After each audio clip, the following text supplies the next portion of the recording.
ఏంద్రా నేను దీన్ని ఎందుకు కదిలించుకున్నాను రా, కదిలించుకోక అనుకున్నా. మనకేమో బుర్ర తక్కువ ఎదవలం అదే అసలు ఎట కదిలించాలో తెలియలా, దాన్ని కదిలించి పరనుకే. నా మీద పోలీస్ కేసు కూడా పెడతాను ఆఖరికి. సన్నాసి కలిస్తే బూడిది రాలింది అన్నట్టు సరిపోయింది నా పని. నమస్తే అక్కలు, చెల్లెలు, అన్నలు, తమ్ముళ్ళు, అందరికి దండాలు. అందరు ఎలా ఉన్నారు? బాగున్నారా? నేనైతే చాలా బాగున్నానండి. మీరందరూ కూడా బాగున్నారనే అనుకుంటున్నాను.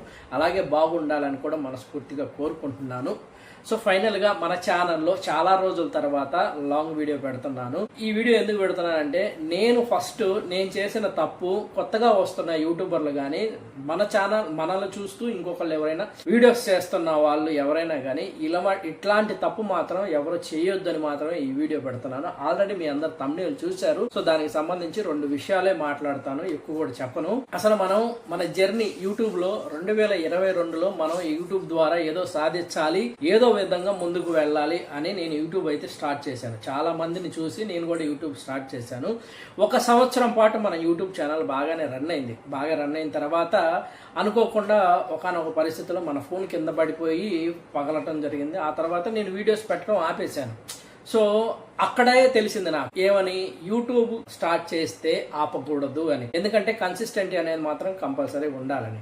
ఎలా తెలిసిందంటే, సో ఆ తర్వాత ఒక 1 ఇయర్ తర్వాత మళ్ళా మన యూట్యూబ్ ని మళ్ళీ స్టార్ట్ చేసాం 2024లో. మధ్యలో 1 ఇయర్ గ్యాప్ వచ్చేసింది. స్టార్ట్ చేసిన వెంటనే వీడియో పెట్టగానే చాలా మంది అసలు ఆ వీడియోకి మంచి రెస్పాండ్ వచ్చింది. చాలా మంది బాగా ఆ వీడియోకి మంచి రెస్పాండ్ ఇచ్చి ఆదరించారు. ఆ టైంలోనే కొంచెం వీడియో బాగా వెళ్ళిపోయేసరికి నేను అనుకున్నాను, మనం కన్సిస్టెంట్గా మెయింటెనెన్స్ చేసినట్టయితే ఇదే వ్యూస్ ఇంతకు ముందే వచ్చేదేమో అనిపించింది.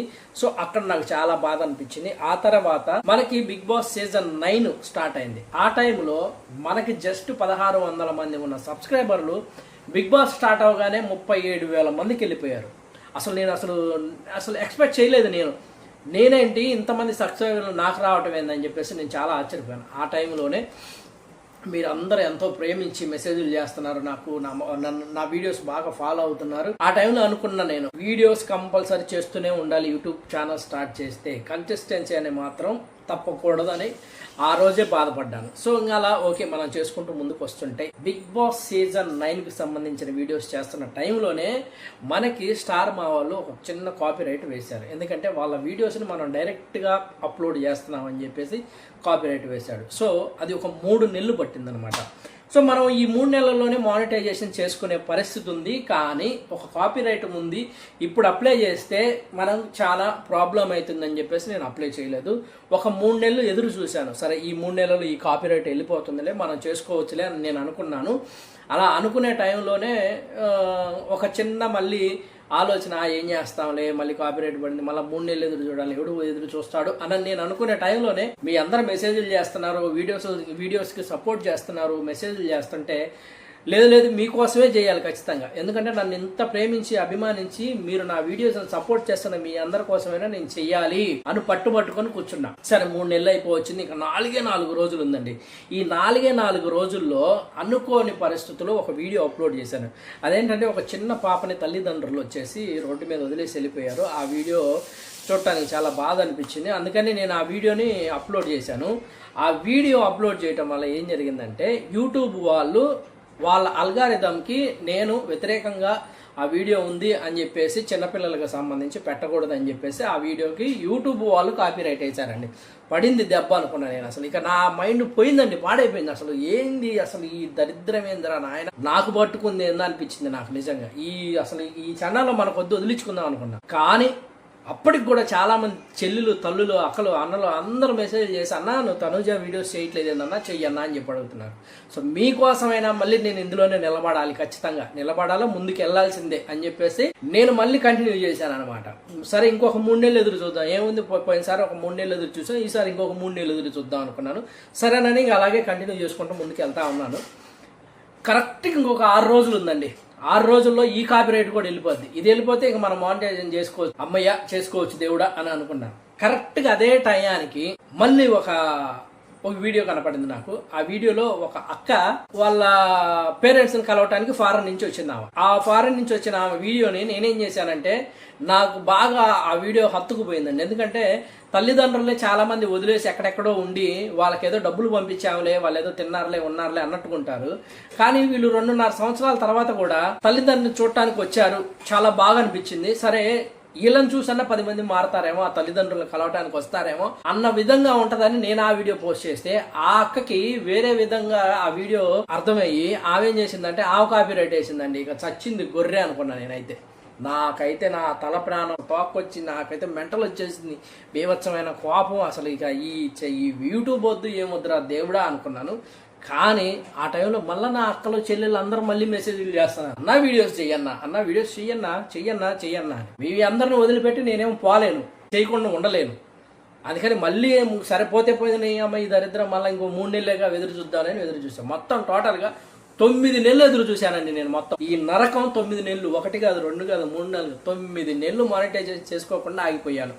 ఈ టైంలో ఏం జరిగిందంటే అసలు నేను చేసిన తప్పేందంటే మానిటైజేషన్ అప్లై చేసే బటన్ ఒకటి ఉంటుంది, నేను ఆ బటన్ నొక్కి పెట్టా నా దరిద్రానికి. అది నొక్కి పెట్టేసరికి ఏమైందంటే ఆడు అది ఒక స్టెప్ ముందుకు పోనిచ్చాడు. అది వెనక్కి రావట్లేదు, ముందుకు పోవట్లేదు. నాకైతే నాకు పిచ్చి లేచిపోయింది. అసలు నేను ఇదేంద్రా, నేను దీన్ని ఎందుకు కదిలించుకున్నాను రా, కదిలించుకోకనకుండా. మనకేమో బుర్ర తక్కువ ఎదవలం అదే అసలు ఎట కదిలించాలో తెలియలా, దాన్ని కదిలించి పరనుకే. అదేమో ఒక స్టెప్ ముందుకు పోయింది, వెనక్కి రావట్లేదు.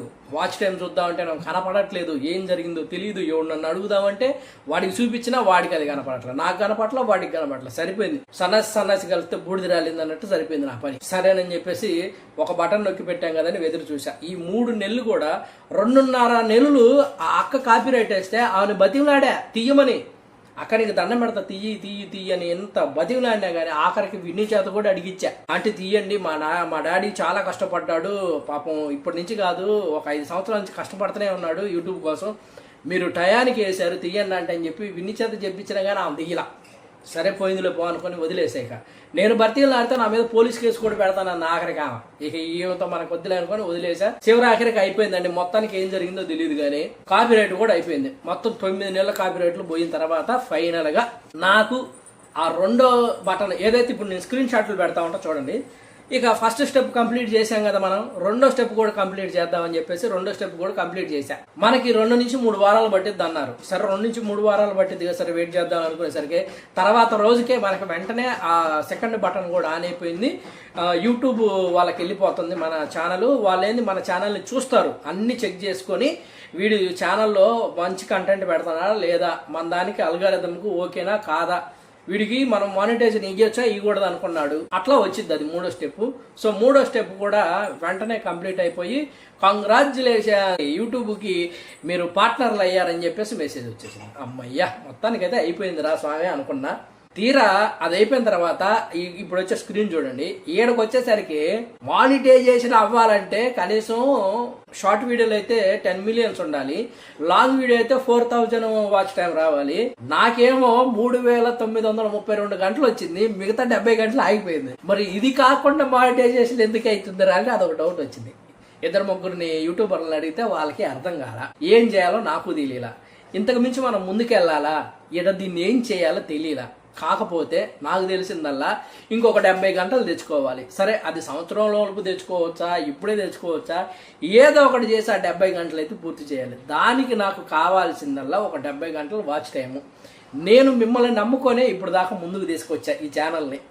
ఆ 70 గంటలు ఇంత దేశం వాళ్ళు మీరు ఆ 70 గంటలు చేయలేరా అని ఒక నమ్మకం నాకు. దాని ద్వారా మీ ముందుకు వచ్చింది ఈ వీడియో. మాత్రం దయచేసి నేను చేసిన తప్పు మాత్రం మీరు ఎవరు చేయమాకండి. ఎలాంటి తప్పులు చేయొద్దు. చేస్తే యూట్యూబ్ కన్సిస్టెంట్గా వీడియోలు చేయండి, లేదంటే అసలు మానేయండి. ఇలా అరకొర వీడియోలు మాత్రం చేయమాకండి. నేను చేసిన తప్పు కూడా అదే. కానీ నేను ఎప్పుడైతే మళ్ళీ సెకండ్ ఇన్నింగ్స్ స్టార్ట్ చేశానో అప్పటి నుంచి మాత్రం నేను అసలు వీడియోస్ ఆపలేదు, చేస్తూనే వచ్చాను. లాస్ట్లో ఈ ఒక 15-30 రోజులుగా నేను చేయింది. ఎందుకంటే మళ్ళీ ఇంకో తప్పు చేస్తే మళ్ళీ ఇంకో కాపీరైట్ ఏడబడిద్ది అని భయానికే నేను మాత్రం చేయకుండా చిన్నగా వదిలేశాను. సో ఇప్పుడైతే మొత్తానికైతే అంత కంప్లీట్ అయిపోయింది. ఇంకొక 70 గంటలు కావాలి. దయచేసి మీ అందరూ కూడా ఈ వీడియోని చూసి ఆ 70 గంటలు కనుక తీసేశారనుకోండి, మనకు హ్యాపీగా ఉండొచ్చు. సో ఇంకొక విషయం ఏంటంటే నెక్స్ట్ బిగ్ బాస్ సీజన్ 10 వస్తుంది కదా. సో దీనికి సంబంధించిన ఫుల్ డీటెయిల్స్ అప్డేట్స్ మన దగ్గర ఉన్నాయి. సో దీనికి సంబంధించి మనం అందరం కలిసి మాట్లాడుకుందాము. దానికన్నా ముందు నేను రేపు కానీ ఎల్లుండి కానీ ఒక లైవ్ పెట్టబోతున్నాను. ఈ లైవ్కి మన యూట్యూబ్ ఫ్యామిలీ మెంబర్స్ మొత్తం అందరూ రండి. వస్తే మనం ఎవరెవరు ఇందులో పార్టిసిపేట్ చేయడానికి ఈసారి ఉన్నారో వాళ్ళందరినీ చూసుకొని ఎవరికి మనం సపోర్ట్ చేయాలి. లేదు కామనర్స్ కూడా ఉండే వాళ్ళు ఉన్నారు. సో వాళ్ళు ఎవరైనా మనకు తెలియదు. లేదు మనం బిగ్ బాస్ స్టార్ట్ అయిన తర్వాత ఒక 1 వీక్ అట్లా చూసి ఎవరు బాగా ఉంటున్నారు వాళ్ళకి సపోర్ట్ చేద్దామంటే వాళ్ళకి సపోర్ట్ చేయొచ్చు. సో ఇదంతా ఎలా అనేది మనం అంతా ఒక లైవ్ వీడియోలో మనం మాట్లాడుకొని డిస్కషన్ చేసుకుందాం. మన ఫ్యామిలీ మెంబర్స్ అందరం కలిసినట్టు ఉంటుందని నా ఆలోచన. సో ఇదైతే ఇంతవరకు ఓకేనండి. సో ఈ వీడియో అయితే ఎక్కువ లాంగ్ అయిపోతుంది. దీన్ని అందరం మీ మైండ్లో ఉంచుకుంటారని మీ దృష్టి దాకా తీసుకొచ్చాను. సో ఈ వీడియోని అయితే చూసేసి దీనికి 70 గంటలు వాచ్ టైం తీసుకొస్తారని మనస్ఫూర్తిగా కోరుకుంటున్నాను. Thank you so much my dear family members, అక్కలు చెల్లెళ్ళు అన్నలు తమ్ముళ్ళు. నేను వెళ్ళొస్తా కానీ మళ్ళీ వస్తా.